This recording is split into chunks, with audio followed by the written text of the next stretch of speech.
First Corinthians 12. I must go on boasting. Though there is nothing to be gained by it, I will go on to visions and revelations of the Lord. I know a man in Christ who 14 years ago was caught up in the third heaven.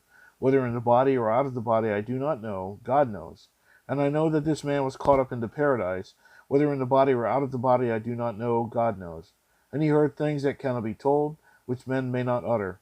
On behalf of this man I will boast, but on my own behalf I will not boast, except of my weaknesses.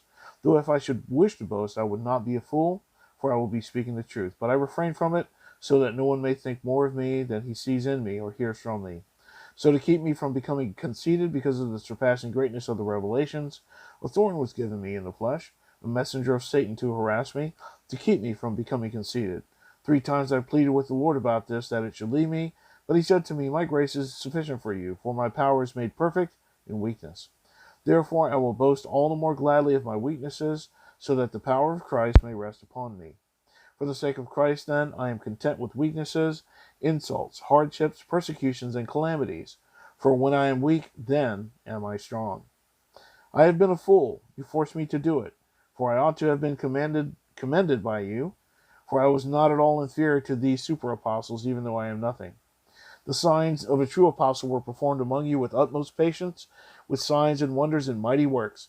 For in what were you less favored than the rest of the churches, except that I myself did not burden you? Forgive me this wrong. Here for the 3rd time I am ready to come to you, and I will not be a burden, for I seek not what is yours, but you. For children are not obligated to save up for their parents, but parents for their children. I will most gladly spend and be spent for your souls. If I love you more, am I to be loved less? But granting that I myself did not burden you, I was crafty, you say, and got the better of you by deceit. Did I take advantage of you through any of those whom I sent to you? I urged Titus to go, and sent their brother with him. Did Titus take advantage of you? Did we not act in the same spirit? Did we not take the same steps? Have you been thinking all along that we have been defending ourselves to you? It is in the sight of God that we have been speaking in Christ, and all for your upbuilding, beloved. For I fear that perhaps when I come I may find you not as I wish, and that you may find me not as you wish. That perhaps there may be quarreling, jealousy, anger, hostility, slander, gossip, conceit, and disorder.